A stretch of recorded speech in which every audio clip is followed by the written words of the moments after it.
سردار دولاب شاہ کے اس فیصلے پر پنچایت میں ہر طرف سناٹا چھا گیا تھا۔ شیدے نے جھک کر سردار دولاب شاہ کے کان میں سرگوشی کی۔ سردار جی، وہ لڑکی ابھی صرف 17 سال کی ہے، آپ کیوں اس سے نکاح کرنا چاہتے ہیں؟ اور تو اور آپ کی منگ حویلی میں آپ کا انتظار کر رہی ہے، آپ سب کو کیا جواب دیں گے؟ اس کی بات سردار دولاب شاہ کی آنکھوں میں غضب کا غصہ امڈ آیا۔ جب اس نے شیدے کو گھورا، جس پر شیدہ فوراً خاموش ہو گیا، دولاب شاہ ایک جھٹکے سے اپنی جگہ سے اٹھا، شال کی ایک سائیڈ کو زور سے اچھالا اور پنچایت کی طرف دیکھتے ہوئے گرجدار آواز میں بولا، میں ابھی اور اسی وقت وسیم کی بیوی کی بیٹی دانیہ خان سے نکاح کا اعلان کرتا ہوں۔ اب وہ لڑکی بے سہارا نہیں ہوگی، کیونکہ اب اس کے سر پر سردار دولاب شاہ کا ہاتھ ہوگا۔ کوئی اس کی عزت پر انگلی نہیں اٹھا سکے گا، اور یہ میرا آخری فیصلہ ہے۔ دولاب شاہ کے دو ٹوک فیصلے کے بعد سب ایک دوسرے کی طرف حیرت سے دیکھنے لگے۔ کسی کو سمجھ نہیں آئی کہ سردار نے اتنا بڑا فیصلہ کیوں لیا، وہ بھی ایک کم عمر لڑکی کے بارے میں۔ کوئی نہیں جانتا تھا کہ سردار دولاب شاہ کے دل میں کیا چل رہا تھا، جبکہ وہیں دوسری طرف جب دانیہ خان کو یہ خبر ملی کہ وہ اپنی خالہ کے سینے سے چمٹ گئی، روتے ہوئے بولی، نہیں خالہ، میں اس ظالم انسان سے شادی نہیں کر سکتی جس نے میرے باپ کو جیل بھجوایا۔ میں اس ظالم سے شادی کبھی نہیں کروں گی۔ اس کی خالہ نے اسے پیار سے سمجھایا، میری بچی، میں کچھ نہیں کر سکتی، تیرے خالو کبھی بھی تجھے میرے ساتھ جانے نہیں دیں گے۔ یوں دانیہ خان کو مجبوری میں نکاح کے لیے تیار ہونا پڑا۔ کچھ دیر بعد نکاح نامہ اس کے سامنے رکھا گیا۔ آنسوؤں سے بھری آنکھوں اور کانپتے ہاتھوں کے ساتھ اس نے نکاح نامے پر دستخط کیے، اور یوں اس نے اپنی زندگی کی ڈور سردار دولاب شاہ کے حوالے کر دی تھی۔ وہ نہیں جانتی تھی کہ اس کی زندگی میں کتنی بڑی آزمائش آنے والی ہے۔ کچھ دیر بعد ہی میدان خانے میں سردار دولاب شاہ نے نکاح کے بعد ہونے والی دعا پڑھ کر چہرے پر ہاتھ پھیرتے ہی کھڑے ہو کر روبدار آواز میں یہ اعلان کیا، اب نکاح ہو گیا ہے، اب آپ سب جا سکتے ہیں۔ اس نے اپنی مونچھوں کو تاؤ دیا اور یہ کہتے ہی وہ لمبے ڈگ بھرتا ہوا مغرور چال چلتے زنان خانے کی طرف بڑھا۔ کسی میں اتنی ہمت نہیں تھی کہ اسے روک سکے، کیونکہ سردار دولاب شاہ کے ہر فیصلے کو ماننا سب کا حق تھا۔ وہ زنان خانے میں داخل ہوا تو اس نے اس لڑکی کی سسکیاں سنی تھی۔ وہ بلک بلک کر رو رہی تھی اور اپنی خالہ سے کہہ رہی تھی، خالہ، میں اس ظالم کے ساتھ نہیں جاؤں گی، مر جاؤں گی لیکن اس کے ساتھ نہیں جاؤں گی۔ خالہ نے اسے پیار سے سمجھایا، بچی، اب تو تیرا نکاح ہو گیا ہے، وہ تیرا شوہر ہے، تو اس سے بھاگ نہیں سکتی، بس تھوڑا صبر کر، تیری رخصتی ہونے والی ہے، اپنا سامان پیک کر لے، اس سے پہلے وہ یہاں آ جائیں۔ سعدیہ نے اپنی بھانجی کو سمجھانے کی کوشش کی، لیکن اسی پل سردار دولاب شاہ کے کانوں میں اس دانیہ کی آواز گونجی جو اسی کمرے کے دروازے پر کھڑا تھا۔ اس نے ایک نظر دانیہ پر ڈالی جو گلابی رنگ کے سادہ شلوار قمیض میں ملبوس تھی۔ وہ سردار کے اسٹیٹس کی بالکل بھی نہیں لگ رہی تھی۔ جب اگلے ہی لمحے سردار دولاب کے کانوں سے دانیہ کی آواز ٹکرائی، خالہ، میں فرحات سے محبت کرتی ہوں نا، آپ نے انکار کیوں نہیں کیا؟ اگر آپ انکار کر دیتی تو آج میرا اس ظالم سے نکاح نہ ہوتا۔ آپ فرحات سے میرا نکاح کروا کر مجھے اپنے ساتھ لے جا سکتی تھیں۔ میں ابھی بھی فرحات سے محبت کرتی ہوں، پلیز ایسا ظلم مت کریں۔ میں کہیں نہیں جاؤں گی خالہ، مجھے اپنے ساتھ لے جائیں، پلیز خالہ۔ دانیہ کی فریاد سن کر سردار دولاب شاہ کا خون کھول اٹھا۔ اس کا چہرہ غصے سے لال ہو گیا تھا۔ وہ فوراً لمبے ڈگ بھرتا ہوا لڑکی کے پاس پہنچا اور ایک جھٹکے سے اسے بازو سے دبوچ کر غصے سے گرجا، کیا کہا تم نے؟ کیا بکواس کی دوبارہ کہو۔ سردار کی گرفت اتنی مضبوط تھی کہ دانیہ کو لگا جیسے اس کے بازو کی ہڈی ٹوٹ جائے گی۔ سعدیہ نے جب سردار کو اس حالت میں دیکھا تو فوراً مداخلت کرتے ہوئے بولی، سردار جی، بچی ہے، سمجھ جائے گی، پلیز معاف کر دیجیے۔ سعدیہ نے جلدی سے سردار دولاب شاہ کے سامنے ہاتھ جوڑ دیے۔ وہ اپنی بھانجی کے لیے معافی مانگنے کی بھرپور کوشش کر رہی تھی، لیکن سردار دولاب شاہ نے کسی رحم کا مظاہرہ نہ کیا اور دانیہ کو بازو سے گھسیٹ کر باہر لے گیا۔ وہاں موجود سارے لوگ یہ تماشا دیکھتے رہے تھے۔ کسی میں ہمت نہ تھی کہ وہ سردار دولاب شاہ کو کچھ کہہ سکے۔ سردار نے دانیہ کو جلدی سے گاڑی کی فرنٹ سیٹ پہ بے دردی سے بٹھایا اور خود ڈرائیونگ سیٹ پر بیٹھ کر گاڑی تیز رفتاری سے چلانے لگا۔ راستے میں دانیہ مسلسل ہچکیوں کے ساتھ رو رہی تھی، جبکہ سردار دولاب شاہ تیزی سے گاڑی چلا رہا تھا۔ اچانک ایک جھٹکے کے ساتھ اس نے گاڑی روکی، جس سے دانیہ کا چہرہ گاڑی کے ڈیش بورڈ سے ٹکرایا اور اس کا ماتھا بری طرح سوج گیا۔ آہ! ایک ہلکی سی سسکی اس کے لبوں سے نکلی۔ سردار دولاب شاہ نے غصے سے کہا، اتر جاؤ میری گاڑی سے۔ دانیہ نے اس کی گرجدار آواز سن کر خوف کے مارے گاڑی کا دروازہ کھولا اور باہر نکل آئی۔ سردار بھی اپنی سائیڈ کا دروازہ کھول کر باہر نکل کر اس کے قریب آ کھڑا ہوا۔ سنو لڑکی، میں نے تمہارے باپ پر کوئی ظلم نہیں کیا، تمہارا باپ خود اپنے کرتوت کے نتیجے میں جیل میں گیا ہے، اور دوسری بات، تمہیں شکر کرنا چاہیے کہ میں نے تم جیسی معمولی لڑکی کو اپنی بیوی بنایا ہے، تمہیں ناشکری نہیں کرنی چاہیے، لیکن تم ہو ہی ناشکری لڑکی۔ اب دیکھنا کیسے میں تمہیں سبق سکھاؤں گا، دیکھتا ہوں تم اس جنگل میں کیسے رہتی ہو۔ سردار نے یہاں وہاں دیکھ کر اس سے کہا۔ یہ کہہ کر وہ واپس گاڑی میں جانے ہی لگا تھا، مگر دانیہ فوراً اس کے پیچھے بھاگی اور اس کے بھاری بازو کو دونوں ہاتھوں سے پکڑ لیا۔ نہیں پلیز میرے ساتھ ایسا نہ کریں، جو کچھ بھی میں نے کہا تھا وہ غصے میں کہا تھا، میں ایسا بالکل نہیں چاہتی تھی، مجھے معاف کر دیں، لیکن میں اکیلی نہیں رہ سکتی، میرے پاس کچھ بھی نہیں ہے، پلیز مجھے اپنے ساتھ لے جائیں۔ وہ خوف سے کانپتے ہوئے التجا کر رہی تھی۔ سردار دراب شاہ نے دانیہ کو خوفزدہ حالت میں دیکھا اور اس کا دل سکون سے آ گیا۔ وہ یہی چاہتا تھا کہ دانیہ جسے چھٹانک بھر لڑکی سے خوفزدہ ہو، اس کے نام سے کانپے اور اس کی مرضی کے تابع ہو۔ سردار نے دانیہ کے دونوں ہاتھ لاپرواہی سے اپنے بازو سے ہٹا دیے اور کہا، چھوڑ دو مجھے۔ ٹھیک ہے، اگر تم میرے ساتھ جانا چاہتی ہو تو گاڑی کے پیچھے پیچھے پیدل چلو گی۔ میں دیکھتا ہوں کتنی ہمت ہے تم میں، اگر تم ایسا نہ کر سکی تو تمہیں اس جنگل میں رہنا پڑے گا۔ مزے سے یہ کہہ کر وہ گاڑی میں بیٹھ گیا اور دانیہ کو پیچھے چھوڑ دیا۔ دانیہ بے بسی سے گاڑی کو دیکھ رہی تھی، دل میں یہی سوچ رہی تھی کہ اسے کسی بھی صورت میں گاڑی کا پیچھا کرنا ہوگا۔ وہ تیز قدموں سے گاڑی کے پیچھے بھاگنے لگی، لیکن آدھے گھنٹے بعد اس کا سانس بری طرح پھول چکا تھا۔ جب اچانک سردار دراب شاہ کی گاڑی میں ایک شاندار حویلی کے سامنے رکی تو دانیہ کی روح جیسے فنا ہو گئی۔ اس کا حلق خشک ہو چکا تھا، لیکن دل میں ایک احساس تھا کہ وہ جیت چکی ہے۔ اس کے چہرے پر اس کامیابی کی مسکراہٹ دیکھ کر سردار دراب شاہ، جو اسے بیک ویو مرر سے دیکھ رہا تھا، فوراً گاڑی سے اترا اور اس کے پاس آیا۔ لڑکی، ماننا پڑے گا دم تو تم میں ہے ہی، سردار نے اسے دیکھتے ہوئے تیکھے لہجے میں کہا۔ چلو اب تمہیں اپنے خاندان کے سامنے متعارف کرواتا ہوں، آخر تم میری بیوی ہو، تم سے نکاح جو کیا ہے۔ یہ کہتے ہوئے سردار نے فوراً دانیہ کا ہاتھ تھام لیا۔ جیسے ہی اس نے اس کا نازک ہاتھ مضبوطی سے پکڑا، دانیہ کو ایک انجانی سی بے چینی کا احساس ہوا کہ اب کیا ہونے والا ہے۔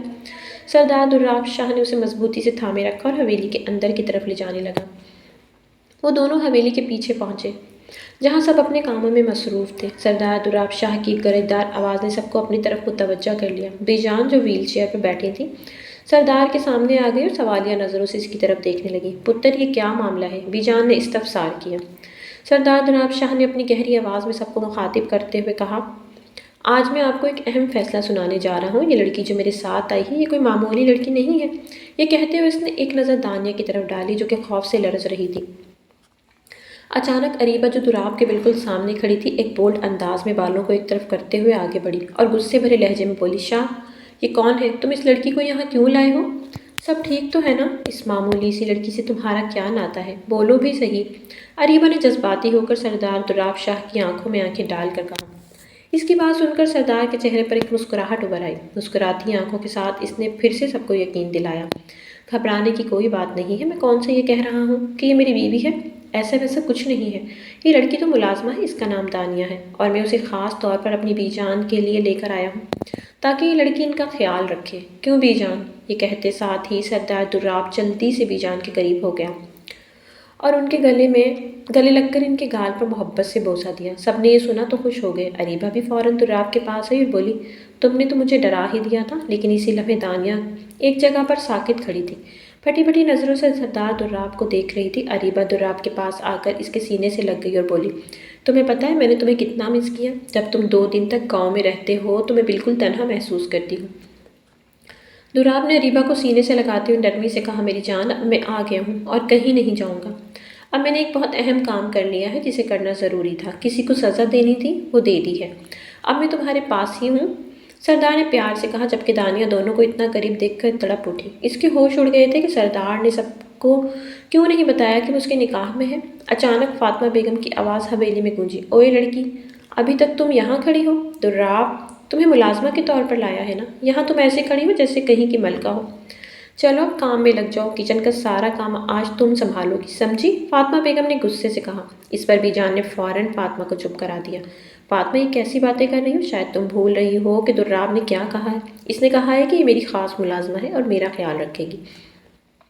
پھر یہ کچن میں کیوں جائے؟ یہ میرے ساتھ ہی رہے گی، بی جان نے اپنی بیٹی فاطمہ کو ڈانٹتے ہوئے کہا۔ پھر جلدی سے دانیہ کے پاس آئی اور پیار سے بولی، ارے میری بچی، یہ فاطمہ تو ایسی ہی ہے، اسے ملازموں کو تنگ کرنے کا شوق ہے، لیکن جب تک میں زندہ ہوں کوئی تمہیں تنگ نہیں کرے گا، تم ایک خاص ملازمہ ہو، چلو میں تمہیں اپنا کمرہ دکھاتی ہوں، بی جان نے پیار سے کہا اور دانیہ ڈرتے ڈرتے جلدی جلدی ان کے پیچھے چل دی۔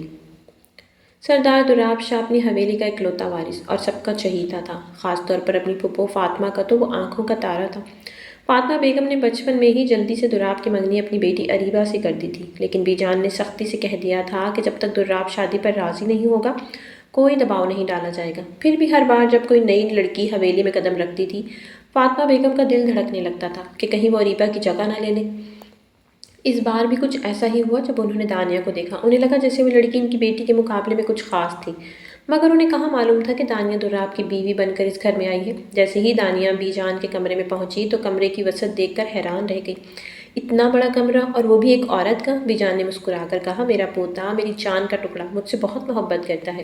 اس نے اپنی محبت میں حویلی کا سب سے بڑا کمرہ مجھے دے دیا ہے اور میں اس میں کسی کو بھی گھسنے نہیں دیتی۔ تم خود کو خوش نصیب سمجھو، تم میری خاص لڑکی ہو اور میں تمہیں ملازمہ نہیں کہوں گی، تم تو چاند جیسی ہو، بھلا کوئی ملازمہ لگتی ہو؟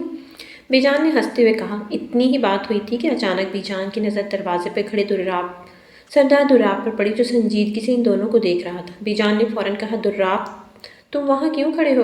اندر آؤ نا، ایک بات تو بتاؤ، یہ لڑکی تمہیں کہاں سے ملی اور تم نے اسی کو ملازمہ کیوں بنا کر لائے؟ کوئی معمولی لڑکی بھی ہو سکتی تھی۔ یہ سنتے ہی دراب کے چہرے کا رنگ بدل گیا اور اس کی نظر ایک پل کے لیے دانیہ پر ٹھہر گئی۔ واقعی دانیہ بے حد خوبصورت تھی۔ اس کا گلابی رنگت والا چہرہ، کٹے ہوئے گلابی ہونٹ اور موٹی موٹی آنکھیں کسی کو بھی اپنے سحر میں جکڑ سکتی تھی۔ سردار دراب نے اسے پہلے تو کبھی نہیں دیکھا تھا، نکاح کے بعد ہی اس کی نظر ٹکی تھی، لیکن اس کی زبان سے کسی غیر محرم کا نام سن کر دراب کا غصہ دانیہ کی خوبصورتی کے آگے جیت گیا تھا۔ فرحات کا نام ذہن میں آتے ہی دراب غصے میں آ گیا اور بی جان سے بولا، بی جان، خوبصورتی میں کیا رکھا ہے؟ اگر وہ ایک ملازمہ ہو گئی تو اسے ہم ملازمہ ہی کہیں گے نا، اگر وہ خوبصورت ہے تو وہ ملکہ تو نہیں بن سکتی۔ اس نے فوراً ہی ناک سے مکھی اڑاتے ہوئے ایک نظر دانیہ پر ڈالی۔ بی جان نے فوراً اسے کان پکڑ لی، جو جھک کر بھی بی جان کے پاس ہی بیٹھا تھا۔ خبردار جو دانیہ کو ایسا کہا، اور ہاں، یہ کوئی ملازمہ نہیں ہے، میرا خیال تو رکھے گی، لیکن یہ بھی میری بیٹی ہی ہے، سمجھے تم؟ چلو اب اسے وہ گیسٹ روم دکھا دو تاکہ یہ آرام سے وہاں رہے، بی جان نے پیار سے کہا۔ دراب نے جیسے ہی یہ بات سنی تو غصے سے فوراً اٹھ کھڑا ہوا۔ کیسی باتیں کر رہی ہیں بی جان؟ یہ گیسٹ روم میں کیوں رہے گی؟ اگر اریبہ کو پتہ چل گیا تو کوحرام مچ جائے گا، اسے میں اسٹور روم کا راستہ دکھاتا ہوں۔ دراب نے فوراً کہا اور دانیہ کی کلائی پکڑ کر لے جانے لگا۔ بی جان نے فوراً اسے روک لیا۔ رک جاؤ دراب، یہ کیسی حرکت ہے؟ کتنی سختی سے تم نے اسے پکڑا ہوا ہے، میں اریبہ کو دیکھ لوں گی۔ جلدی سے اسے گیسٹ روم میں چھوڑو اور مجھے اس کے بعد یتیم خانے چھوڑ کر آؤ۔ آج رات میں سہیلی کے پاس رہوں گی، بی جان نے گویا حکم دیا۔ دراب کا منہ بند ہو گیا۔ اس نے ایک گہری نظر دانیہ پر ڈالی، جس کی نظر جھکی ہوئی تھی۔ وہ تو بس اپنی کلائی آزاد کروانا چاہ رہی تھی، لیکن سردار کی ضد تھی کہ بی جان کے کہنے پہ بھی اس نے دانیہ کی کلائی نہیں چھوڑی۔ وہ اسے گیسٹ روم لے گیا۔ گیسٹ روم آ کر اس نے جلدی سے دروازہ بند کیا اور دانیہ کو تیزی سے بیڈ پر دھکا دیا۔ دانیہ بری طرح بیڈ پر بیٹھی۔ تم یہ مت سمجھنا کہ تم میری نظروں سے بچ سکتی ہو، سمجھی؟ اور دوسری بات، تم میرے حق میں ہو، اوکے؟ خبردار جو تمہارے منہ سے کسی اور کا ذکر بھی میں نے سنا۔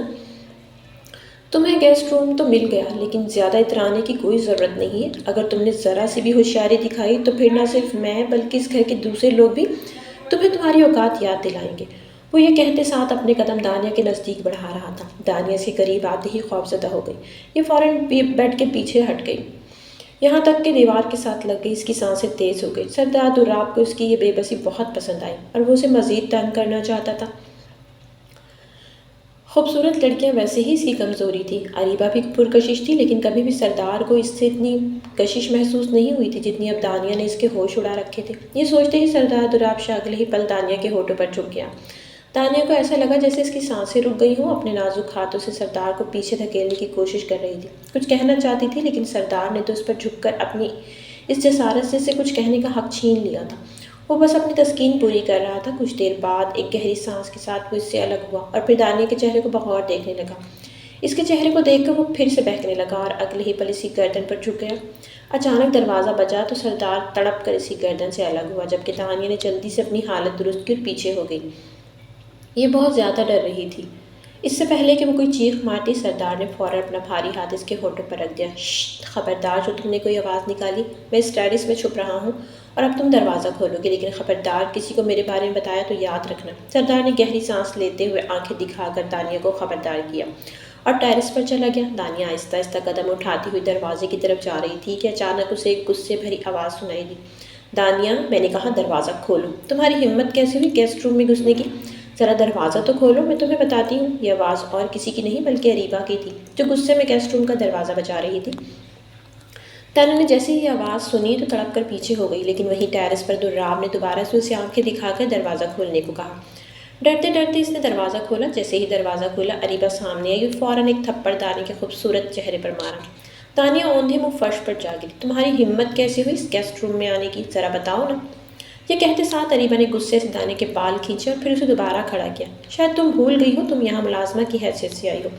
خدا نے تمہیں حسن کیا دے دیا کہ تم تو خود کو ملکہ ہی سمجھنے لگی ہو۔ ادھر آؤ، میں تمہیں تمہاری اوقات یاد دلاتی ہوں۔ یہ کہتے ہوئے اریبہ دانیہ کو بالوں سے کھینچتے نیچے حویلی کے پچھلے حصے میں لے گئی۔ وہیں ٹیرس پہ کھڑے دراب نے جیسے ہی یہ سب دیکھا اور سنا تو سر تھام کر رہ گیا۔ کیا کروں اس لڑکی کا، کبھی سدھرے گی نہیں۔ سردار دراب شاہ اگر چاہتا تو فوراً ہی اریبہ کے پیچھے جا کر دانیہ کو بچا سکتا تھا، لیکن وہ جانتا تھا کہ اگر وہ لیٹ ہو گیا تو بی جان اسے ناراض ہو جائے گی۔ بی جان کی دوستی اماں سفینہ سے بچپن کی تھی۔ اماں سفینہ ایک یتیم خانہ چلاتی تھی، تبھی تو بی جان ان سے ملنے جا رہی تھی۔ وہ ویسے تو 3-4 دن رہتی تھی، لیکن اس بار انہوں نے ایک ہی دن رہنے کا فیصلہ کیا تھا۔ سردار دراب جلدی سے بی جان کو یتیم خانے ڈراپ کرنے چلا گیا تھا، پر وہیں دوسری طرف اریبہ دانیہ کو حویلی کے پچھلے حصے میں لے آئی تھی جو بالکل سنسان تھا۔ وہ حصہ بس ایسے ہی رہتا تھا، وہاں پر کوئی توجہ ہی نہیں دیتا تھا۔ دانیہ کو عجیب سی وحشت ہو رہی تھی۔ وہ اریبہ سے کہنے لگی مجھے معاف کر دیں، لیکن پلیز میرے ساتھ یہ سب مت کریں۔ مجھے خود بھی جان نہیں کہا تھا کہ گیسٹ روم میں سو سکتی ہوں۔ اگر وہ نہ کہتی تو میں کبھی بھی خود سے گیسٹ روم میں نہ جاتی۔ آپ سمجھ نہیں رہی ہیں۔ لیکن اگلے ہی پل اریبہ نے اس کی بات سنی تو اسے پھر سے بالوں سے دبوچ کر ایک جھٹکے کے ساتھ اپنے قابو میں کر لیا۔ اریبہ کو دانیہ پر کوئی رحم نہیں آ رہا تھا۔ اس نے جلدی سے حویلی کے اندر جا کر دروازہ بند کر لیا تاکہ دانیہ اندر نہ آ سکے۔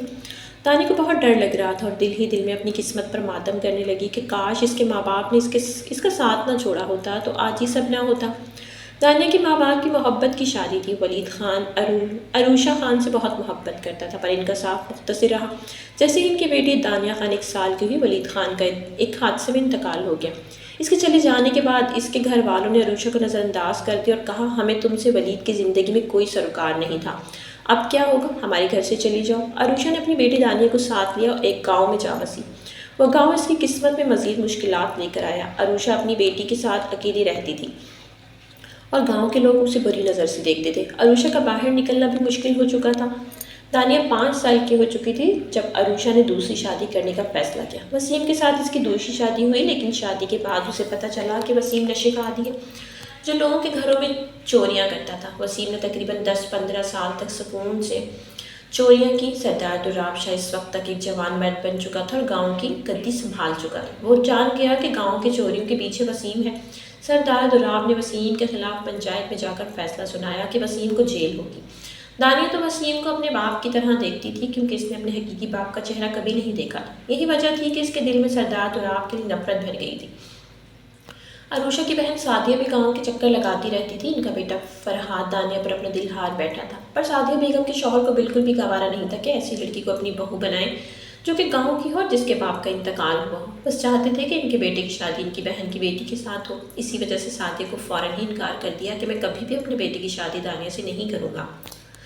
سعدیہ بیگم پریشان ہو گئی تھی۔ وہ سال پہلے ہی دانیہ کی ماں عروشہ خان کو دل کا دورہ پڑا تھا اور وہ تڑپتے تڑپتے اپنی جان دے چکی تھی۔ اب تو وسیم کو دانیہ کی کوئی پرواہ نہیں تھی۔ وہ اسے جوا کھیل کر بیچنا چاہتا تھا، لیکن اس سے پہلے ہی سردار دراب شاہ نے وسیم کو جیل میں ڈال دیا تھا۔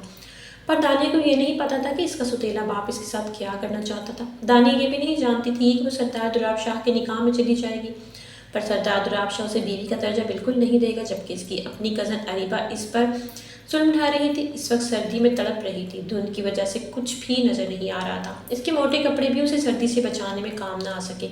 وہ تڑپ رہی تھی۔ وہیں دوسری طرف دراب شاہ بھی جان کو چھوڑ کر واپس حویلی آ گیا تھا۔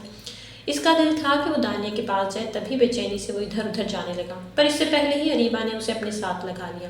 وہ کہیں بھی ٹپک پڑتی تھی۔ سردار دراب شاہ کو لگ نہیں رہا تھا کہ اریبہ اسے چھوڑنے والی ہے، تبھی اریبہ نے اسے اپنے ساتھ لگا کر کہا چلو آج کی رات تمہارے ساتھ گزارنا چاہتی ہوں، ہم دونوں کوئی اچھی سی مووی دیکھتے ہیں، چلو میرے روم میں آ جاؤ، کوئی بھی نہیں ہے، اچھا موقع ہے، سردی بھی کتنی ہے، اچھی سی مووی دیکھ کر وقت گزارتے ہیں۔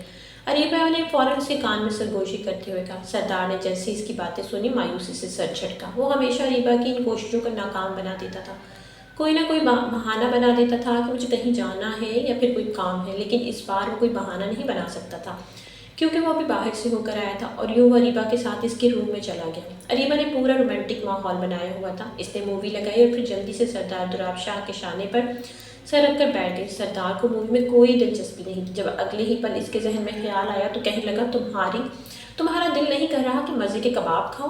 میں ایسا کرتا ہوں کہ دانیہ کو کہہ کر آتا ہوں کہ ہمارے لیے اچھے سے کباب تیار کر دے۔ وہ یہ کہہ کر اٹھنے لگا، جب ہی اریبہ نے اسے کہا اس دانیہ کی بچی کو تو میں نے سبق سکھایا ہے۔ وہ اب سردی میں تڑپ رہی ہوگی، حویلی کے پچھلے حصے میں چھوڑ کر آئی ہوں، بڑی آئی گیسٹ روم میں رہنے والی۔ اسے کس نے کہا تھا کہ گیسٹ روم میں جائیں؟ بی جان بھی نا کمال کرتی ہیں، پر اب تمہیں پتہ ہے، اسے اندازہ ہو جائے گا کہ اس نے کتنی بڑی غلطی کی تھی بی جان کی بات مان کر۔ وہ بڑے مزے سے سردار دوراب کو بتا رہی تھی۔ اگلے پر سردار دوراب شاہ کے چہرے کا رنگ اڑ گیا، لیکن وہ اریبہ پر ظاہر نہیں کرنا چاہتا تھا۔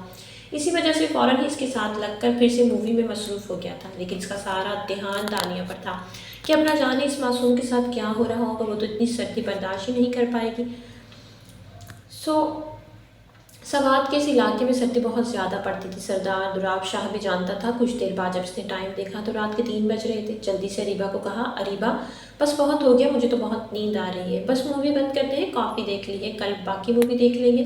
دوراب نے جلدی سے جمائی لے کر بہانہ بنا کر کہا۔ اریبہ نے بھی مسکرا کر اس کے گال پر لب رکھے اور کہا، جاؤ جی لو اپنی زندگی، کیا یاد کرو گے؟ میں نے کون سا کبھی تم پر زبردستی کی ہے جو اب کروں گی؟ یہ سن کر دوراب جلدی سے دروازہ بند کر کے نیچے اترنے لگا۔ اس کا رخ حویلی کے پچھلے حصے کی طرف تھا۔ اس کے دل کی دھڑکنیں تیز ہو رہی تھیں۔ اپنی شال کو اس نے اپنے شانے پر لپیٹا ہوا تھا اور پھر حویلی کا پچھلا دروازہ کھول کر اس حصے میں چلا گیا۔ دانیہ کو وہ بے چینی سے بلا رہا تھا، لیکن دانیہ کوئی جواب نہیں دے رہی تھی۔ جب اچانک اس کی نظر سامنے کونے پر پڑی تو دیکھا کہ دانیہ سردی کی وجہ سے اس کونے میں سمٹی ہوئی کانپ رہی۔ دانیہ وہ فوراً تڑپ کر اس کے پاس گیا اور پھر زمین پر بیٹھ کے اسے گالوں کو تھپانے لگا، لیکن دانیہ تو بے ہوش ہو چکی تھی۔ وہ اس کی باہوں میں جھول گئی تھی۔ اس کا بے ہوش وجود دیکھ کر سردار دولاب شاہ کے ہوش اڑ گئے تھے۔ اس نے فوراً ہی اسے اپنی باہوں میں بھرا اور پھر آرام سے اٹھا کر اسے گیسٹ روم کی طرف لے جانے لگا۔ گیسٹ روم کا دروازہ اس نے ایک ٹھوکر مار کر کھولا اور پھر دانیہ کے جھولتے ہوئے وجود کو جلدی سے بستر پہ لٹایا۔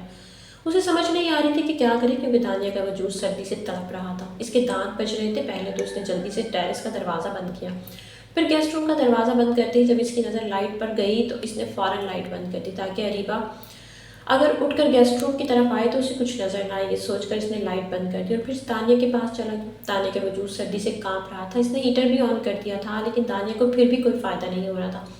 وہ بدستور سردی سے تڑپ رہی تھی۔ اگلے ہی پل سردار دوراب شاہ نے جلدی سے اپنے کرتے کے بٹن کھولنا شروع کر دیے۔ اس نے شال آرام سے ایک طرف پھینکے اور ایک ہی جھٹکے سے اپنی قمیض بھی سائڈ پر کر دی۔ وہ اب دانیہ کو اس کے وجود کو دیکھ رہا تھا۔ اس کے چہرے پر بلا کی شرمندگی تھی۔ وہ جانتا تھا کہ یہ سب کچھ اس کی وجہ سے ہو رہا ہے۔ تبھی اگلے ہی پل وہ جھک کر دانیہ کو اپنی پناہ میں لے گیا اور بس اسی کمر تھپتھپا رہا تھا تاکہ کسی طریقے سے اسے حرارت دے سکے۔ یہ سردی دانیہ کے لیے بہت زیادہ شدید تھی۔ کچھ دیر بعد وہ اپنا چہرہ دانیہ کے کندھوں میں چھپا چکا تھا اور پھر اپنے اوپر کمبل کر چکا تھا۔ وہ دونوں اس کمبل میں لیٹے ہوئے تھے۔ دانیہ کو تو ہوش نہیں تھا کہ اس کے ساتھ کیا ہو رہا ہے، جبکہ سردار دوراب دانیہ کی بہکی جوانی میں خود بھی بہک رہا تھا اور اپنی وحشت کی تسکین چاہتا تھا، لیکن وہ چاہتا تھا کہ دانیہ بے ہوش ہے اور وہ بے ہوشی میں اس کے ساتھ یہ سب نہیں کر سکتا تھا۔ وہ حق وصولی چاہتا تھا، لیکن وہ یہ بھی نہیں چاہتا تھا کہ دانیہ اسے لے کر بدگمان ہو جائے، کیونکہ وہ جانتا تھا کہ وہ اتنی ہمت رکھتا ہے کہ ہوش میں اس سے حق وصول کر سکے۔ وہ بس اسے حرارت دے کر اس کا ٹیمپریچر نارمل کرنا چاہتا تھا۔ وہ جہاں بجا اس کے وجود کو حرارت پہنچا رہا تھا۔ اگلی صبح دانیہ کو ایسا محسوس ہوا جیسے کوئی بوجھ اس کے اوپر۔ جب اس نے اپنی آنکھیں کھولی تو سردار دوراب کو اپنے بے حد قریب دیکھ کر تڑپ کر اس نے خود کو کھینچا، لیکن سردار نے پھر اسے اپنی پناہوں میں لے لیا اور اس کے اوپر جھک کر سرگوشی کرتے ہوئے بہکی نظروں سے کہا، کہاں جا رہی ہو تم مجھے ایسے دور جا رہی ہو جیسے میں کوئی اچھوت ہوں۔ آج کے بعد مجھ سے دور جانے کی کوشش مت کرنا۔ اس نے فوراً ہی اسی لمحے نظروں سے اس کے دونوں بازوؤں کو پکڑتے ہوئے اپنی پوری قوت کے ساتھ کہا، جسے وہ اسے باور کروانا چاہتا ہو کہ اس کے ساتھ کچھ بھی کر سکتا ہے۔ جبکہ اگلے ہی پل اس کی باتیں سن کر دانیہ کے ہوش اڑ گئے تھے۔ اس نے ایک پل میں اپنے آپ کو دیکھا، تبھی اس کی آنکھوں میں آنسو بھرنے لگے۔ گھبرائی ہوئی آواز میں بولی، یہ آپ نے کیا کر دیا؟ آپ نے میرے ساتھ اچھا نہیں کیا۔ آپ نے یہ سب کیوں کیا؟ اگر میں بچے کی ماں بن گئی تو میرے ساتھ کیا ہوگا؟ مجھ پر کون یقین کرے گا؟ وہ یہ بولتی ساتھ پھوٹ پھوٹ کر رونے لگی تھی، جبکہ اس کی باتیں سن کر سردار دوراب شاہ کے چہرے پر ہنسی آ گئی تھی، لیکن وہ اپنی ہنسی کو دانتوں تلے دبا کر سنجیدگی سے بولا تھا، کیوں نہیں، تم ماں بن سکتی، نکاح کیا ہے، تم میرے بچے کی ماں بھی تو بنو گی نا۔ ایسا تو نہیں ہو سکتا کہ تمہارے ساتھ نکاح کر کے کسی اور کو اپنے بچے کی ماں بنا دوں۔ یہ بات سن کر دانیہ کے چہرے کا رنگ لال ہو گیا۔ شرمندگی اور غصے کا ملا جلا تاثر اس کے چہرے پر تھا۔ جب یہ سنتے ساتھ ہی وہ اپنے نازک ہاتھوں سے سردار کو اپنے سے پیچھے دھکیل رہی تھی۔ دور ہو جائے مجھ سے، جو کرنا تھا آپ نے کر لیا نا، نفس کی تسکین تو کر لی ہے نا۔ جب سردار دوراب شاہ نے اس کی باتیں سنی تو پھر سے اسے بدتمیزی سے بستر پہ لٹایا تھا۔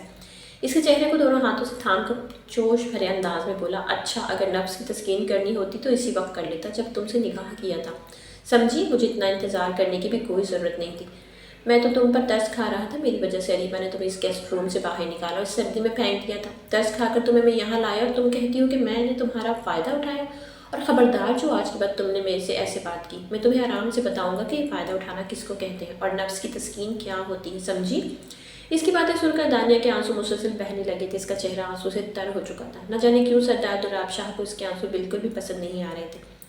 اپنے دل کے ہاتھوں مجبور ہو کر وہ اگلے ہی پل پھر سے اس کے چہرے پر جھک گیا تھا۔ وہ جا بجا اس کے چہرے پر اپنے لبوں سے بوسے ضبط کر رہا تھا اور اس کی آنکھوں کو اپنے لبوں سے چن رہا تھا، جبکہ دانیہ تو بے چین اور بے حد پریشان تھی۔ یہ عمل پورے 6 منٹ تک چلتا رہا۔ اس کے بعد سردار نے اسے الگ کیا تھا۔ اس کے نازک وجود پر ایک نظر ڈال کے اس نے اپنی نظریں پھیر لیں، کیونکہ اس کا وجود ابھی بھی بالکل ویسا تھا جیسے رات کو سردار نے حرارت دیتے ہوئے اس کے وجود کو ہر چیز سے آزاد کیا تھا۔ دانیہ نے خود کو پھر سے ڈھانپ لیا تھا۔ سردار نے جلدی سے اپنی حالت درست کی اور واش روم چلا گیا تھا۔ صبح کے 6 بج رہے تھے۔ وہ جلدی سے واش روم سے آئے تو اس نے دانیہ کو فوراً کہا، تم جلدی سے حویلی کے پچھلے حصے کی طرف چلی جاؤ، اس سے پہلے کہ اریبہ نیند سے جاگ جائے۔ ویسے تو 2 بجے تک اٹھتی نہیں ہے، لیکن میں نہیں چاہتا کہ وہ تمہیں دوبارہ سے گیسٹ روم میں دیکھے تو غصے میں آ جائے۔ میں ویسے بھی جان کو لے آؤں گا، 10 بجے تک وہ آ جائیں گی۔ اس کے بعد تم آرام سے گیسٹ روم میں رہ لینا۔ اس نے فوراً ہی سنجیدگی سے کہا اور وہاں سے باہر نکل گیا تھا۔ جب اسے جاتے ہوئے دیکھ کر دانیہ کی سانس میں سانس آئی تھی۔ اس نے جلدی سے اپنی حالت درست کی اور بھاگتے ہوئے حویلی کے پچھلے حصے میں پھر سے چلی گئی تھی۔ سورج نکل چکا تھا، اب اتنی سردی نہیں تھی۔ وہ آرام سے کچھ دیر تک وہاں پر رہ سکتی تھی، پھر ایک جگہ بیٹھ کر اپنی قسمت پر ماتم کرنے لگی اور خود سے شکوہ کر رہی تھی کہ اس کی شادی ایک ایسے شخص سے ہوئی ہے جو اسے بیوی تو مانتا ہے اور اسے اپناتا بھی ہے، لیکن سب کے سامنے اسے بیوی کہنے سے انکار کرتا ہے، بلکہ اس نے تو سب کے سامنے اسے ملازمہ کے طور پر متعارف کروایا تھا۔ کتنی بدقسمت ہے وہ، یہ سوچتے سوچتے دانیہ کی حالت خراب ہو رہی تھی۔ کچھ دیر بعد ہی اچانک سے اسے گاڑی کے رکنے کی آواز آئی تھی۔ وہ جان گئی تھی کہ ضرور بی جان آ گئی ہیں۔ اس نے گہرا سانس لی اور یوں کچھ دیر بعد وہ پھر سے حویلی کے اندر آ چکی تھی۔ بی جان کو اریبہ پر بہت غصہ تھا اور بی جان نے اریبہ کی بہت کلاس لی تھی۔ دانیہ دل ہی دل میں خوش ہو گئی تھی، لیکن اریبہ کے اندر جلن کی آگ اور بھی زیادہ بڑھ گئی تھی۔ اس نے فیصلہ کر لیا تھا کہ وہ دانیہ سے بدلہ ضرور لے گی۔ اسے یہی لگا تھا کہ دانیہ کو اپنی خوبصورتی پہ بڑا ناز ہے۔ تبھی ایک روز اچانک ہی اس نے گرم تیل ایک اسٹیل کے برتن میں پھینکا تھا، جس کی وجہ سے تیل چھلکتا ہوا دانیہ پر جانے لگا، لیکن اگلے ہی پل سردار دراب شاہ نے فوراً ایک جھٹکے سے دانیہ کو کھینچ کر اپنے سینے سے لگا لیا تھا اور اس کا چہرہ بالکل اپنے سینے میں چھپا دیا تھا۔ تیل کے چھینٹے دانیہ پر جانے کے بجائے سردار کے بائیں ہاتھ پر چلے گئے تھے اور ایک چیخ سے اس کے حلق سے نکلی تھی۔ یہ منظر دیکھ کر سب گھر والے اس جگہ جمع ہو گئے تھے۔ سب نے ہی دیکھا کہ کیسے دانیہ سردار دراب شاہ کے سینے میں چپکی ہوئی ہے، جبکہ سردار کا ایک ہاتھ دانیہ کے سر پر تھا، جیسے اس کا چہرہ اپنے سینے سے لگا رکھا ہو۔ سردار کا دوسرا ہاتھ درد کی شدت کی وجہ سے کانپ رہا تھا۔ اس کی آنکھیں ضبط کی وجہ سے بھیجی ہوئی تھیں، جبکہ اریبہ یہ منظر دیکھ کر بوکھلا کر رہ گئی۔ اس نے کبھی نہیں سوچا تھا کہ سردار دراب شاہ دانیہ جیسی معصوم لڑکی کو بچائے گا اور اپنے آپ کو خطرے میں ڈالے گا۔ اریبہ نے فوراً ملازمہ کو حکم دیا تھا۔ ایک ملازم نے جلدی سے سردار دراب شاہ کے ہاتھ پر بینڈیج کیا تھا، جبکہ دانیہ الگ ہوئی تھی۔ دانیہ نظریں بھی نہیں ملا پا رہی، جبکہ دراب کے چہرے پہ غصہ اور جنون تھا۔ اس نے اریبہ کو مخاطب کیا، اریبہ یہ سب کیا تھا؟ تم نے جان بوجھ کر اس تیل کو پھینکا تاکہ وہ سارا تیل دانیہ کے چہرے پہ چلا جائے؟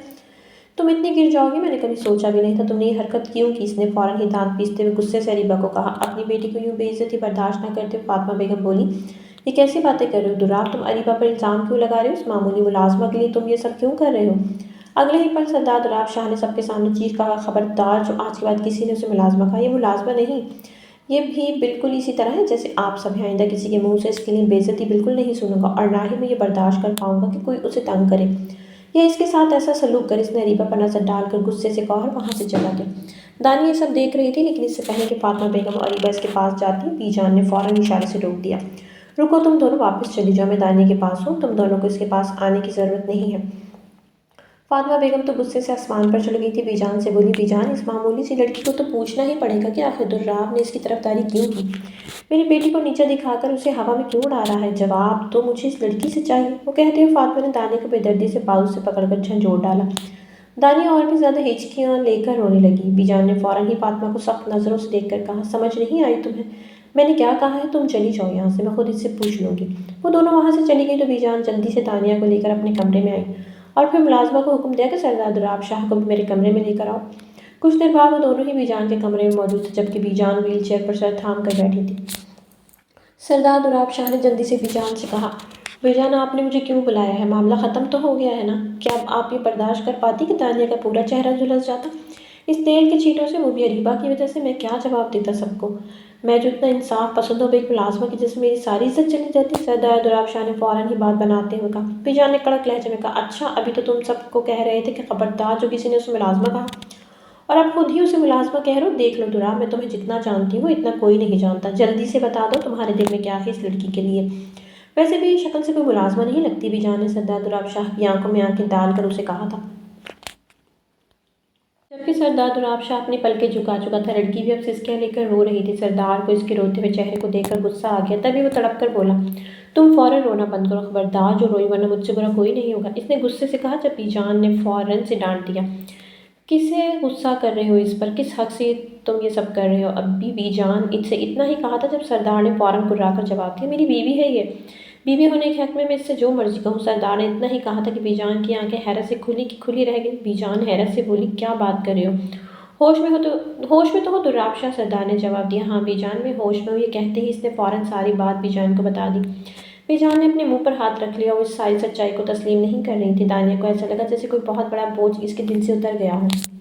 اسے سکون ملا تھا کیونکہ سردار نے یہ تسلیم کر لیا تھا کہ وہ اس کی بیوی ہے۔ بی جان سردار کو ڈانٹنے لگی، تم نے اس پر کتنا ظلم کیا ہے، اسے ملازمہ کی حیثیت سے اس گھر میں رکھا، جبکہ تمہاری بیوی، تمہیں شرم نہیں آئی سب کرتے ہوئے؟ دراب نے سر جھکا کر کہا، میں کیا کرتا؟ اگر ریبا کو پتہ چل جاتا تو وہ اس کی جان سے مار دیتی۔ مجھے سمجھ نہیں آ رہی تھی کہ میں آپ سب کو کیسے بتاؤں، اس لیے میں نے جو منہ میں آیا وہی بول دیا تھا۔ بی جان گہری سوچ میں پڑ گئی۔ ادھر سردار دراب وہاں سے جانے لگا جب بی جان نے اسے روکا، رکو، اکیلے کیوں جا رہے ہو؟ اپنی بیوی کو ساتھ لے کر جاؤ۔ بی جان کی باتیں سن کر سردار حیرت زدہ نظروں سے بی جان کو دیکھ رہا، جبکہ دانیہ کے پیروں تلے زمین نکل گئی۔ اس نے سوچا بھی نہیں تھا کہ بی جان ایسی بات کریں گی۔ دانیہ نے فوراً بی جان سے کہا، نہیں بی جان، میں کہیں ان کے ساتھ نہیں جاؤں گی۔ میں ان کے ساتھ کیسے جاؤں گی؟ وہ بہت زیادہ کنفیوز ہو کر بولی۔ اس کی بات سن کر بی جان نے مسکرا کر اسے سمجھایا، ارے پگلی، اب تو اس کی بیوی ہے اور اسی کے ساتھ اس کے روم میں رہو گی۔ میں نے تو کبھی سوچا نہیں تھا کہ مجھے اتنی سمجھدار بہو ملے گی۔ میں تو ضرور اب اپنے پوتے کی نظر اتاروں گی۔ آج سے تم اسی کے ساتھ رہو گی، اور ہاں خبردار، جو اس نے تمہارے ساتھ کوئی غلط حرکت کی فوراً مجھے آ کر بتانا، دیکھنا میں کیسے اس کے کان کھینچوں گی۔ یہ سردار ہوگا اپنے گاؤں کا، لیکن میں بھی اس کی بی جان ہوں، اسے ایسے سیدھا کروں گی کہ اس کے ہوش ٹھکانے آ جائیں گے، ٹھیک ہے نا؟ اس سے ڈرنے کی کوئی ضرورت نہیں ہے، چلو جاؤ، شاباش۔ بی جان نے جلدی سے دانیہ کو اپنے پاس بلا کر اسے بوسہ دیا اور اسے سردار دراب شاہ کے ساتھ بھیجنے کا فیصلہ کیا تھا۔ سردار بی جان کی باتیں سن کر آنکھیں گھما کر انہیں دیکھ رہا تھا، جیسے اسے سمجھ نہیں آ رہی تھی کہ وہ کیا کہہ رہی ہیں، لیکن پھر وہ دانیہ کو بی جان کے روم سے باہر نکال کر خود اندر آ گیا۔ جلدی سے دروازہ بند کر کے بی جان سے دھیرے سے کہنے لگا، بی جان، یہ سب آپ کیا کر رہی ہیں؟ اگر اریبہ کو پتہ چل گیا تو قیامت آ جائے گی۔ فاطمہ پھوپھو کیا سوچیں گی کہ میں نے ان کی بیٹی کو دھوکہ دیا ہے؟ دیکھیں آپ پلیز کسی کو بھی مت بتائیے گا، جیسا ہے ویسا ہی رہنے دیں۔ پلیز، میں نہیں چاہتا کہ پھوپھو مجھ سے ناراض ہو جائے اور واپس چلی جائیں۔ بی جان نے فوراً اسے کہا، دیکھو دراب، میں نے فیصلہ کر لیا ہے کہ میں خود انہیں سچائی بتا دوں گی۔ اب تم اس کی فکر مت کرو، بلکہ میں تو ابھی 2 دن بعد تمہارا ولیمہ رکھتی ہوں، دیکھنا تمہارا ولیمہ شاندار ہوگا۔ جلدی سے اب جا کر اپنی بیوی کے ساتھ پیار سے پیش آؤ اور ایک دوسرے کو سمجھنے کی کوشش کرو، اور خبردار جو اس پر غصہ کرنے کی کوشش بھی کی، اور ہاں دانیہ کو پیار سے سمجھا دو کہ پرسوں تمہارا ولیمہ ہے، سمجھے تم؟ بی جان نے مسکرا کر اسے سمجھایا تھا۔ دراب شاہ اپنی بی جان کی بات کا مطلب بخوبی سمجھ گیا تھا۔ وہ فوراً ہی پھر سے باہر آیا جہاں دانیہ کھڑی ہو کر بے چینی سے ناخن کاٹ رہی تھی۔ دراب نے جلدی سے اس کا ہاتھ تھاما اور خفگی سے بولا، چلو میرے ساتھ۔ دانیہ نے فوراً ہی اس کے ہاتھ سے اپنا ہاتھ دور کر کے کہا، میں آپ کے ساتھ نہیں جاؤں گی، پلیز مجھے ادھر ہی چھوڑ دیں، میں حویلی کے پچھلے حصے میں ٹھیک ہوں، پلیز میری بات مان لیں ورنہ آپ کی وہ کزن مجھے جان سے مار دے گی، پلیز میں آپ کے ساتھ نہیں رہ سکتی۔ دراب شاہ نے اس کی باتیں سنی تو فوراً ہی ایک قدم اس کے پاس بڑھایا اور پھر آنکھوں میں آنکھیں ڈال کر اس سے کہا، کیا چاہتی ہو تم؟ تمہیں اٹھا کر اپنے روم میں لے کر جاؤں؟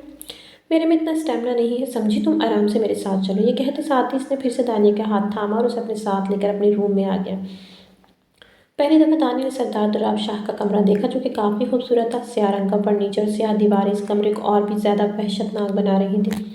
سردار نے جلدی سے اپنا ٹاول لیا اور پھر واش روم چلا گیا تھا، جبکہ دانیہ اسی جگہ پر گھبرا کر بیٹھی ہوئی تھی جیسے اسے کوئی حکم ملنے کا انتظار ہو۔ سردار جب باہر آئے تو اس نے ٹاول اپنے ارد گرد لپیٹا ہوا تھا۔ اسے سلیے میں دیکھ کر دانیہ نے فوراً نظریں جھکا لی۔ اگلے ہی لمحے دراب اپنی بال سکھاتے ہوئے دانیہ کی طرف متوجہ ہوا اور کہا، تم ابھی تک ادھر ہی بیٹھے ہو؟ جاؤ جلدی سے فریش ہو جاؤ۔ دانیہ نے یہ باتیں سن کر لرزتی آواز میں کہا، میرے پاس کپڑے نہیں ہیں، میں کیا پہنوں؟ اس کی بات سن کر دراب کو غصہ آ گیا۔ دانت پیستے ہوئے بولے، یہ کیسی باتیں کر رہی ہو؟ اپنے کپڑے ساتھ کیوں نہیں لائی؟ دانیہ کو یاد آیا کہ کیسے دراب اسے بغیر مہلت دیے بے دردی سے گھر سے باہر نکال کر لایا تھا۔ یہ سوچ کر اس کی آنکھوں میں دوبارہ آنسو بھر آئے۔ دراب نے غصے میں کہا، آنسو بہانے کی کیا ضرورت ہے؟ میں نے تمہیں آرام سے کہا ہے، کون سا تم پر ظلم کیا جو ہمیشہ آنسو بہاتی رہتی ہو؟ یہ کہہ کر وہ الماری کی طرف گیا اور ایک فل سلیو شرٹ اور ٹراؤزر نکال کر دیا، یہ لو آج کے لیے پہن لو، کل تمہارے لیے کچھ کپڑے لے آؤں گا۔ دانیہ نے شرٹ اور ٹراؤزر لے کر جلدی سے واش روم کا رخ کیا۔ اگرچہ اس نے کپڑے پہن لیے تھے لیکن وہ ہچکچا رہی تھی کہ باہر کیسے نکلے۔ کچھ دیر بعد وہ ڈرتے ڈرتے واش روم کا دروازہ کھول کر باہر آ گئی۔ جیسے ہی دراب کی نظر دانیہ پر پڑی وہ دیکھتا ہی رہ گیا، اسے اپنے کپڑوں میں دیکھ کر وہ نظریں نہیں ہٹا پا رہا تھا۔ دانیہ اس کی نظروں کی تاب نہ لاتے ہوئے کافی زیادہ شرما رہی تھی، جبکہ دراب اس کا شرمیلا روپ دیکھ کر اس سے اور بھی زیادہ بہک رہا تھا۔ اس نے لیپ ٹاپ سائڈ پہ رکھا اور پھر آہستہ آہستہ دانیہ کے قریب چلا گیا۔ جب وہ قریب آیا تو دانیہ فوراً سے دور جانے لگی۔ اگلے ہی پل دوراب نے دانیہ کو بازو سے پکڑ کے جھٹکے سے اپنے قریب کر لیا۔ کیا ہوا ہے؟ مجھ سے دور کیوں جا رہی ہو؟ نکاح کیا ہے میں نے تم سے، اتنی خوبصورت بیوی سامنے ہو تو بندہ کیسے خود کو قابو میں رکھے؟ اس نے بہکے ہوئے انداز میں یہ کہا اور پھر اس کے چہرے کو دونوں ہاتھوں میں تھام لیا اور اگلے ہی پل اپنے دہکتے لب اس کی گردن پہ رکھ دیے۔ دانیہ تو اس کی اس حرکت پر سمٹ ہی گئی تھی۔ کچھ دیر بعد وہ اس پر شدت سے جھک کر الگ ہوا اور پھر اس کی آنکھوں میں دیکھتے ہوئے کہنے لگا، پتہ ہے بی جان کیا کہہ رہی تھی؟ کہہ رہی ہیں کہ ہمارا ولیمہ رکھیں گے 2 دن بعد، سب کو پتہ چل جائے گا کہ تم میری بیوی ہو۔ میں چاہتا ہوں ولیمے سے پہلے ہم دونوں ایک دوسرے کو جان لیں اور میں تم سے حق وصول کر لوں۔ اس کی باتیں سن کر دانیہ کے پیروں تلے زمین نکل گئی۔ اس کے چہرہ اور بھی زیادہ سرخ ہو گیا اور اس کی ٹانگیں کانپنے لگیں۔ سردار نے فوراً اس کے چہرے کو اپنے ہاتھوں سے تھام لیا، اس کے چہرے کی حرارت کو اپنے ہاتھوں میں محسوس کرتے ہوئے پھر وہ اس کے ہونٹوں پر جھک گیا اور اپنے بازوؤں میں اٹھا کر اسے بیڈ کے پاس لے گیا۔ وہ اس پر جھک چکا تھا اور جا بجا اپنے پیار کی شدت کی چھاپ چھوڑ رہا تھا۔ دانیہ اگر چاہتی تو اسے دور کر سکتی تھی، لیکن وہ جانتی تھی کہ اگر اس سے ذرا سی بھی اسے دور کرنے کی کوشش کی تو دوراب اس پر سختی کرے گا۔ دوراب نے کافی پیار سے نرمی سے اسے اپنے حصار میں لیا ہوا تھا، اس پر کسی بھی قسم کی سختی نہیں کر رہا تھا۔ تبھی دانیہ بھی آخرکار اپنے آپ کو اس کے حوالے کر چکی تھی۔ اگلا دن کی زندگی کا حسین دن تھا، لیکن جب اچانک سے اریبہ کی چیخ کی آواز دوراب کے کانوں میں سنائی دی تو وہ فوراً اپنے روم سے باہر چلا گیا۔ جبکہ دانیہ ابھی تک سو رہی تھی، تھکن کی وجہ سے اس کا وجود ٹوٹ چکا تھا۔ دوراب نے اسے اٹھایا نہیں تھا، پر وہ خود ہی جلدی سے نیچے چلا گیا۔ جہاں اریبہ ہر چیز تہس نہس کر رہی تھی، وہ اس کے پاس گیا تو اریبہ فوراً اس کا گریبان پکڑ کر چیخ کر بولی، تم نے یہ کیوں کیا؟ میں تمہاری بچپن کی مانگ ہوں، کب سے تمہارا انتظار کر رہی ہوں۔ میں نے 28 سال ایسے ہی گزار دیے، تم نے کیا کیا؟ اس معمولی سی نوکرانی کو اپنی بیوی بنا لیا۔ آخر ایسا کیوں کیا؟ تم کہہ دو کہ بی جان مذاق کر رہی ہے۔ یہ کہہ کر اریبہ نے جنونیت سے اس کو جھنجھوڑا۔ جب دوراب نے اسے خود سے الگ کیا اور پھر گہری سانس لے کر اس نے ٹھنڈے دماغ سے کہا، اریبہ بی جان جو کہہ رہی ہیں وہ سچ ہے۔ اصل بات یہی ہے کہ مجھے دانیہ سے نکاح کرنا پڑا، ورنہ گاؤں کے لوگ یہ کہتے کہ میں نے اس لڑکی کو اس کے باپ سے الگ کر دیا، اس کے باپ کو جیل ڈال دیا تھا۔ یہ لڑکی اکیلی تھی، کوئی بھی اس کا ہاتھ نہیں تھام رہا تھا، اس لیے میں نے اسے نکاح کر لیا۔ ویسے بھی گاؤں میں یہ سب چلتا رہتا ہے۔ دوراب نے لاپرواہی سے کہا۔ اس کی بات سن کر اریبہ نے خفگی سے فوراً کہا، تو پھر ٹھیک ہے نا، پھر اسے حویلی میں کیوں لے کر آئے ہو؟ اسے اس حویلی سے باہر نکالو۔ گاؤں کی لڑکی ہے تو گاؤں میں ہی رہے گی۔ جب اگلے ہی پل دوراب نے اسے چلا کر 2 ٹوک کہا، یہ میری بیوی ہے اور یہ میری بیوی بن کر اب اس گھر میں ہی رہے گی۔ اریبہ تمہیں اس بات کو قبول کرنا ہوگا، میں نے کبھی بھی تم سے شادی کے وعدے نہیں کیے تھے۔ زبردستی پھپھو نے میری منگنی تم سے کروا دی تھی۔ اماں ابا کے انتقال کے بعد پھپھو نے فوراً ہی مجھ سے پوچھے بغیر یہ انگوٹھی پہنا دی تھی۔ دوراب نے اپنا ہاتھ ہوا میں اچھالا تھا، جدھر وہ چھلا چمک رہا تھا جو اس کی بائیں ہاتھ کی شہادت کی انگلی میں تھا۔ پھر فوراً ہی وہ چھلا اتار کر اس نے اریبہ کے ہاتھ میں دیا تھا۔ یہ لو، میں ابھی اسی وقت یہ منگنی ختم کرتا ہوں، کیونکہ میں صرف اور صرف تمہیں ایک دوست مانتا ہوں، میں نے کبھی تمہیں اس نظر سے دیکھا ہی نہیں تھا۔ اریبہ نے میں نے پھپھو کی بہت عزت کی ہے، ابھی اس نے اتنا ہی کہا تھا۔ اگلے ہی پل فاطمہ بیگم جلدی سے دوراب کے پاس گئی اور کہنے لگی، دانت پیس کر کہنے لگی، دوراب تم نے کیا کیا؟ میں نے تمہیں ماں بن کر پالا، تم میرے بھتیجے تھے، ہمیشہ میں نے تمہیں اپنی اولاد سے اوپر رکھا، تمہیں اس قابل بنایا کہ تم یہ سرداری سنبھال سکو اور گاؤں کے فیصلے لے سکو۔ اب جوان ہو گئے ہو تو تم نے میری ہی بیٹی کو ٹھکرا دیا اور ایک ناچیز لڑکی کو اپنی بیوی بنا کر تم اس گھر میں لے آئے۔ تم نے اچھا نہیں کیا۔ یہ سن کر دوراب نے اپنا سر جھکا لیا تھا۔ اس سے پہلے کہ وہ اپنی پھپھو کو کچھ کہتا، جب فاطمہ بیگم نے جلدی سے ہاتھ آگے بڑھا کر اسے چپ رہنے کو کہا اور اپنی بیٹی اریبہ کو ساتھ لے کر اس حویلی سے ہمیشہ ہمیشہ کے لیے چلی گئی۔ دوراب انہیں روکنا چاہتا تھا، لیکن بی جان نے اشارہ کر کے منع کر دیا۔ وہ دونوں ہمیشہ کے لیے حویلی سے چلی گئی تھی، جبکہ دوراب تو ٹوٹ چکا تھا۔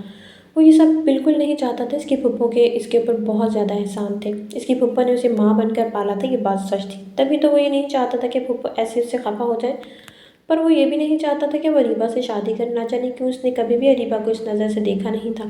وہ ہمیشہ اپنے عمل سے اریبہ کو یہ باور کرواتا تھا کہ وہ اس میں دلچسپی نہیں لیتا، لیکن اریبہ اتنی ہی اس سے نزدیکیاں بناتی تھی۔ بی جان نے اسے سمجھایا، دوراب اب بس بہت ہو گیا، تمہاری فاطمہ پھپھو اگر نہیں چاہتی کہ وہ حویلی رہیں تو پھر تم انہیں مجبور مت کرو۔ ویسے بھی اتنا عرصہ وہ یہاں رہی ہیں، اپنے سسرال سے الگ تھلگ رہنا ان کی اپنی ہی ضد تھی۔ میں بالکل نہیں چاہتی تھی کہ وہ اپنے سسرال سے جان چھڑوا کر ادھر اپنے میکے آ کر رہیں۔ میں ہمیشہ اسے یہی کہتی تھی کہ واپس چلے جاؤ، لیکن وہ صرف اور صرف دولت کے لیے یہاں تھی۔ اب تم جائیداد کا جتنا بھی حصہ ان کے نام ہوتا ہے وہ حصہ الگ کر کے ان کے نام کر دو۔ بی جان نے فوراً اسے سمجھایا تھا۔ دوراب نے ایسا ہی کیا تھا۔ 2 دن بعد ہی بی جان کے کہنے پر دوراب نے ولیمے کی تقریب رکھی تھی، جس میں اس نے پورے خاندان اور اپنے سارے دوستوں کو یہ خبر سنانی تھی کہ اس کی شادی ہو چکی ہے۔ ولیمے والے دن دانیہ بہت زیادہ کنفیوز تھی۔ وہ تیار ہو کر کسی افسرہ سے کم نہیں لگ رہی تھی۔ وہ بہت گھبرا رہی تھی کیونکہ آج اس کا ولیمہ تھا۔ اتنے میں دوراب اس کے پاس آیا تھا۔ دانیہ کو اپنے لیے اتنا سستا دیکھ کر دوراب کے ہونٹوں میں مسکراہٹ آ گئی تھی۔ جلدی سے اس نے اپنی جیب سے وہ مخمل کی ڈبیا نکالی جس میں ایک ہیرے کا لاکٹ تھا۔ اس نے وہ لاکٹ فوراً ہی دانیہ کی سراخی دار گردن میں پہنا دیا اور پھر ڈریسنگ ٹیبل سے اس کا عکس دیکھنے لگا تھا جب اگلے ہی پل وہ اس سے دانیہ کی گردن پہ جھک گیا۔ اپنی شدت اٹھا کر اس سے الگ ہو کر اس کے ماتھے پر رکھے اس سے بولا، مجھے معاف کر دو، میں نے تمہارے لیے اسٹینڈ نہیں لیا اور تمہیں ایک ملازمہ کے طور پہ اپنے گھر والوں کے سامنے متعارف کروایا۔ مجھے معاف کر دو، پر اب سب کو پتہ چل جائے گا کہ تم میری بیوی ہو۔ میں فخر سے سب کو بتاؤں گا کہ دانیہ خان میرے نکاح میں ہے۔ اس نے محبت سے چور لہجے میں کہا۔ دانیہ نے جیسے ہی اس کی باتیں سنی تو اس کی آنکھیں نم ہو گئی تھیں۔ کچھ دیر بعد وہ دونوں ہی حویلی کے ہال میں آ گئی جدھر سارے مہمان ان کی انٹری کا انتظار کر رہے تھے۔ یوں دھوم دھام سے ولیمہ ہوا تھا۔ ولیمے کے بعد دانیہ اور دولاب نے اپنی نئی زندگی کا آغاز کیا، بے جان کی دعاؤں سے اور اپنے نئے سفر پر آگے بڑھے تھے۔ دانیہ دولاب کے ساتھ بہت زیادہ خوش تھی۔ وہ ہمیشہ اس کا خیال رکھتا تھا۔ دانیہ نے اس سے کبھی بھی اپنے ماضی کا ذکر نہیں کیا تھا۔ اپنے ماضی کو بھلا کر وہ دولاب کے ساتھ اپنی آگے کی زندگی میں بڑھ چکی تھی۔